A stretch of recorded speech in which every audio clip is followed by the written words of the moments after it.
Episode 71. Will these comics make good film and television shows? We got Shazam, we got Moon Knight, and we have Beast and Snow. Let's check them out right now.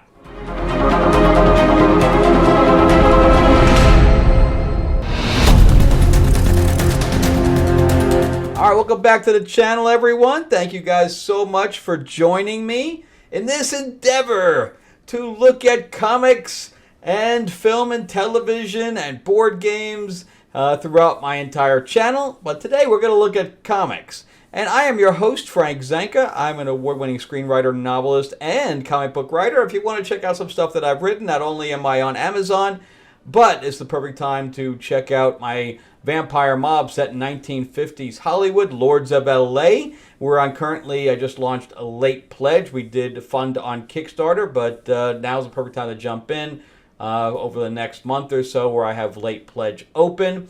But if you want to check out the link below, we are on Fund My Comic.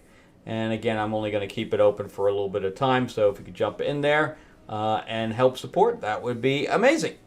All right, so let's jump into the first book here. We have A Dawn of DC Shazam, and yes, it is signed by Mark Waid. So in this story so far, the gods are messing with Billy Batson and causing him to act out of character. He is yelling at people, he is bitch-slapping people, and he's afraid to even turn into Captain Marvel at this point. Because he has no idea what he's going to do. He has no idea the gods are behind this, kind of playing almost like a sick joke on him. You know, they have a bet going, and they currently have Freddy kind of tied up at this point. He does not look happy. So, so we have all that stuff going on, and I think we're doing Achilles or whatever else is. It's his turn up at bat this time. And since, Billy doesn't want to change, he's kind of still sticking up for people, but, he gets his butt kicked by the bully. So basically we're seeing him kind of powerless, but at the same time he's having these visions of him as Captain Marvel getting just going overboard. So if he's telling people to die, in this case it's Solomon Grundy, who's already dead, so he really can't die. But but anyway, he's waking up from nightmares about the fact that he is just going overboard and making him more and more fearful of him transforming. And we get this nice spread. I'm a big fan of Mary Marvel, so we get that nice spread of the fact that she is taking over for him at this point, and her stuff is not going wonky, and he's like, and even Plastic Man is, I don't know why he's bringing up Plastic Man. But, we're back to the gods, bickering and saying that each one of them is going to win, etc. And we realize that Billy's got in a situation where he's got to change to save someone. He's looking around for some help. There's no help around whatsoever. So he says, we got this nice, and the artwork's really nice here, where he changes, and he's going to save this bus. And when he saves the bus, we have gorillas come out from Gorilla City. We get all this weird shit going on. Because I think the next page here, that's right. He says, all right, I'm just gonna fly you guys back to Gorilla City, and so I can change back, and I don't have to go nuts. I've already kind of pushed my luck enough. So and then we go back to this stupid thing with the dinosaur looking for Billy to fill out the paperwork. I'm so over that whole thing with the dinosaur. You don't even know. I'm over it. But he sends Billy to go find this weapon, and we realize then that the gods are controlling him, meaning the ape, and Billy, has doubts. He does have doubts, but he does it anyway. And there's the gods bickering again. And he flies off planet to go look for the weapon. And he gets attacked. And then we find out in the next page that it almost looks like, it looks kind of like Brainiac when I show it to you. If I can ever turn the damn page. So he looks like a fat Brainiac.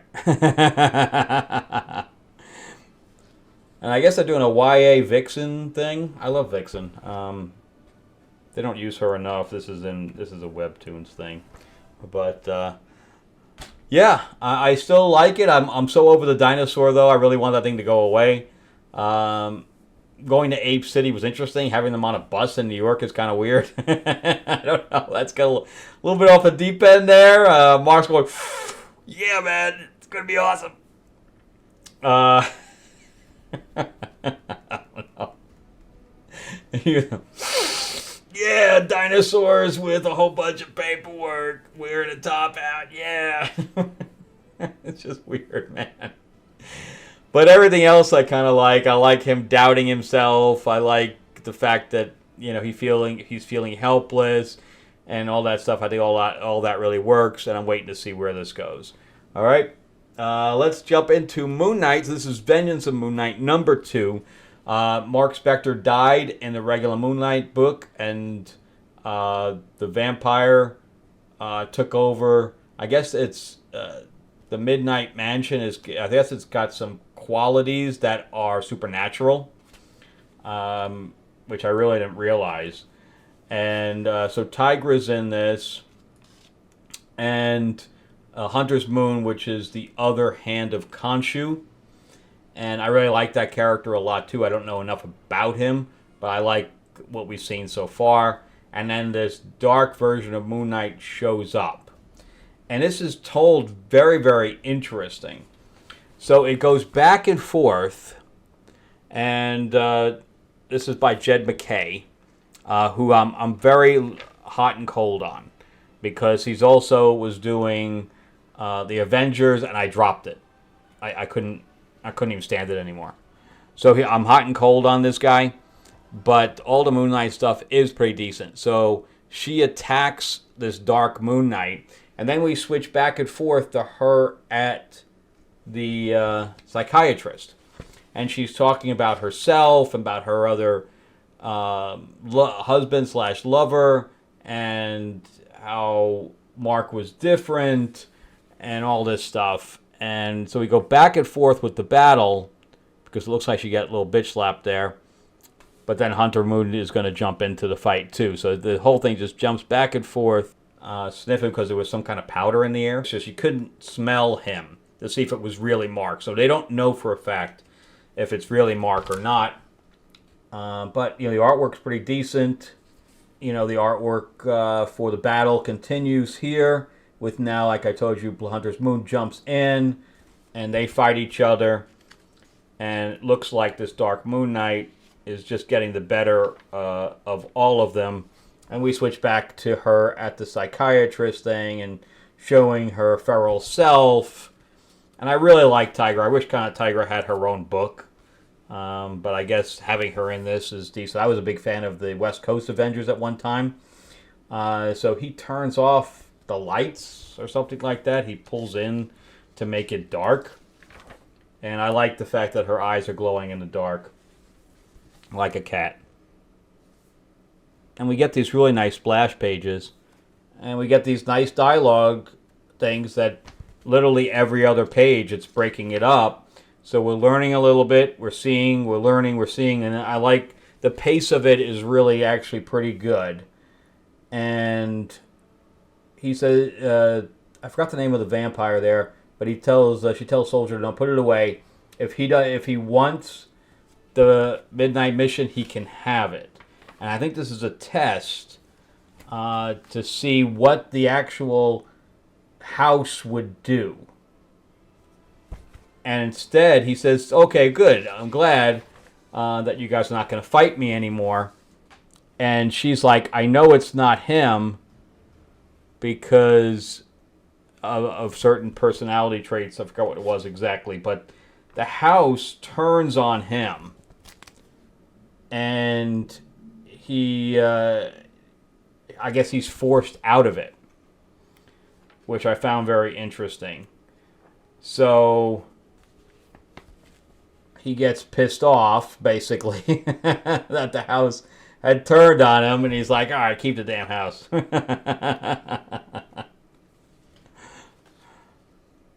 We get really nice splash pages. I mean, not a lot happens here. We got a couple of battles in here, and we have her going back and forth to the psychiatrist, and then he kind of disappears. So, really good stuff, though. Really good. It keeps the mystery going at this point, which I really like. We get some really nice Tigress stuff. We get a lot of good art for fights and stuff to that effect. I really like it. And I think that, well, I was not a big fan of the Moon Knight series. I think that it lacked a lot. I thought it was very boring.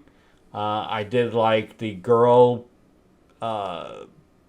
co-star that she ended up getting her own powers, and we got this little kaiju fight at the end. I was like, I don't know. And then he got all the spears through him. I don't know. It was kind of weird. I prefer this kind of story where he was going up against an old rival. The rival got the best of him to the point where he had to sacrifice himself to kill the rival, and he's not coming back to life. Oh, that's what it was. That's what Tigress says. I know it's not him because every person that would normally come back to life did, and the people I love don't ever come back. And since I love him, he can't come back. And I think that's what it was, is that she felt guilty about the fact that she's causing him not to come back because she loves him. That was very interesting, and it's funny that I just remembered that. But yeah, so I like it. I like it a lot.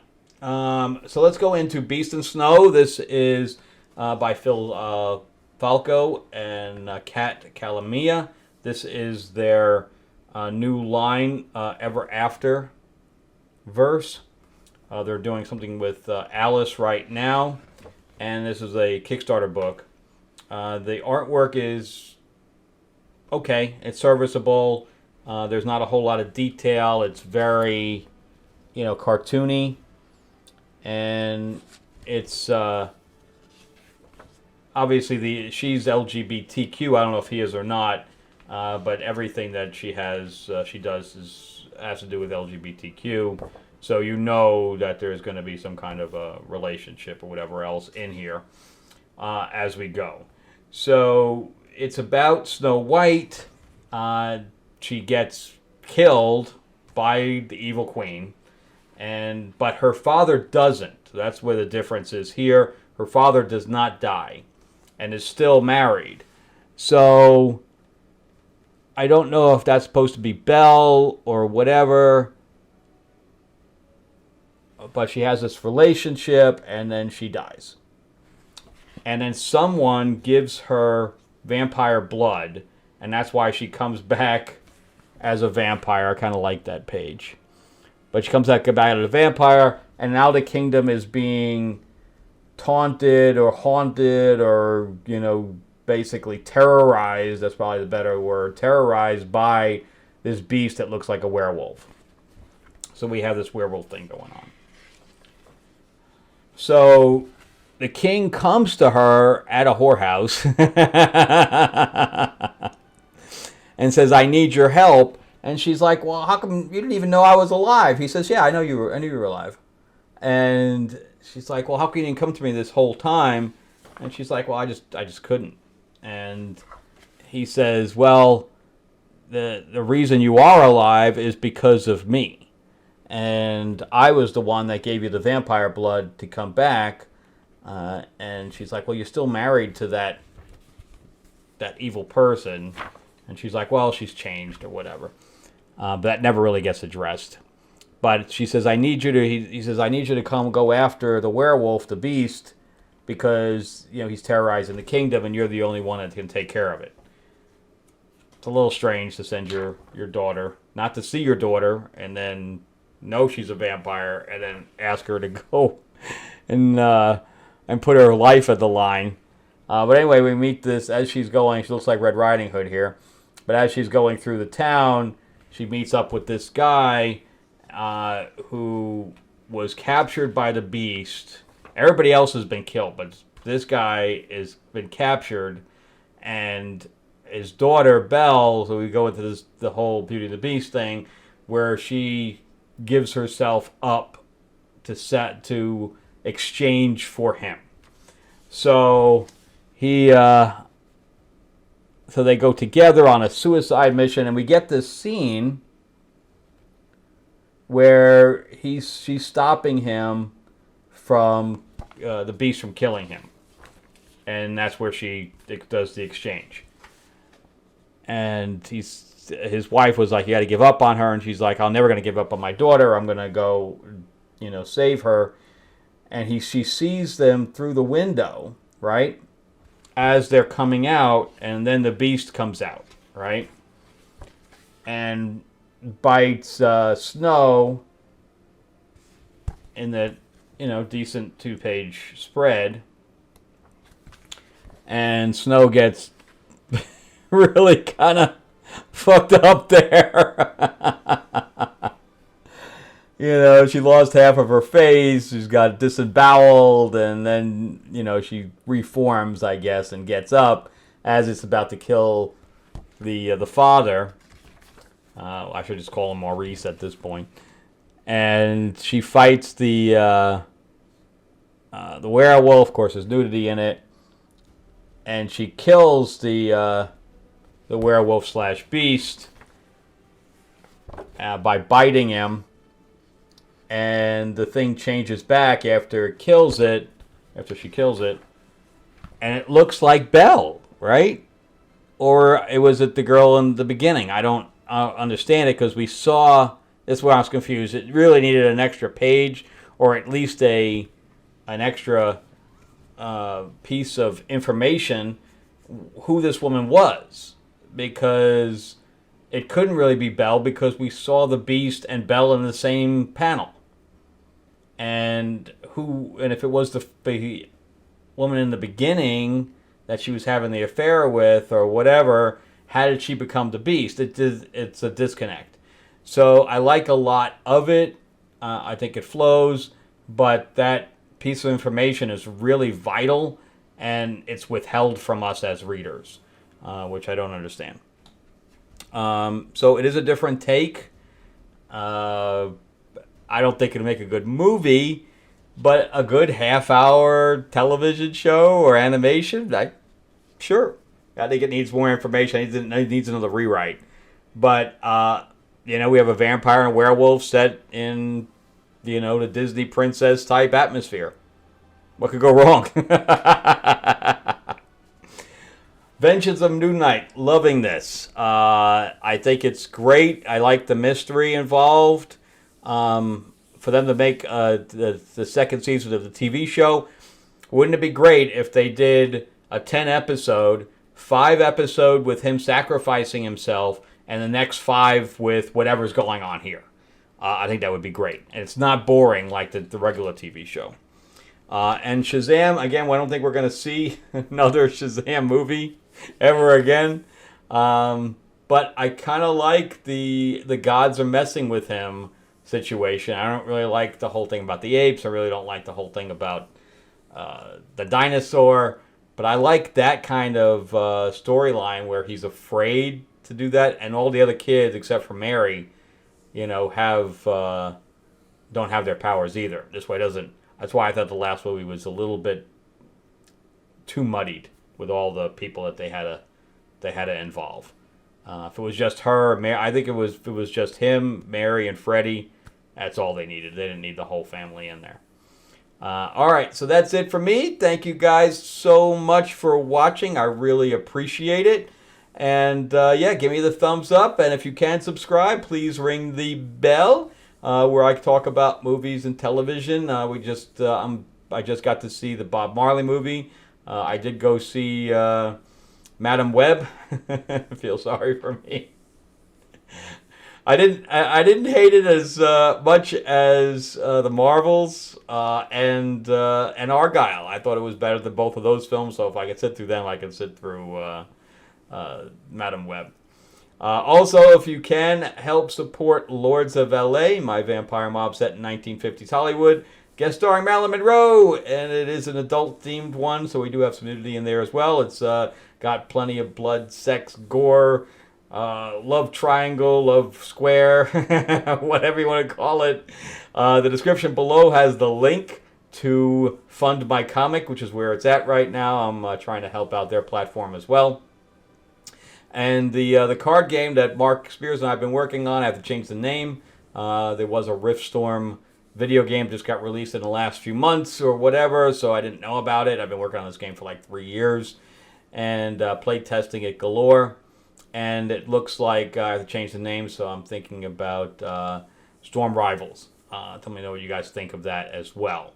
All right, and I'll see you guys on the next one. Check out some other videos as well. And again, thank you guys so much for watching. All right, talk to you soon. Bye.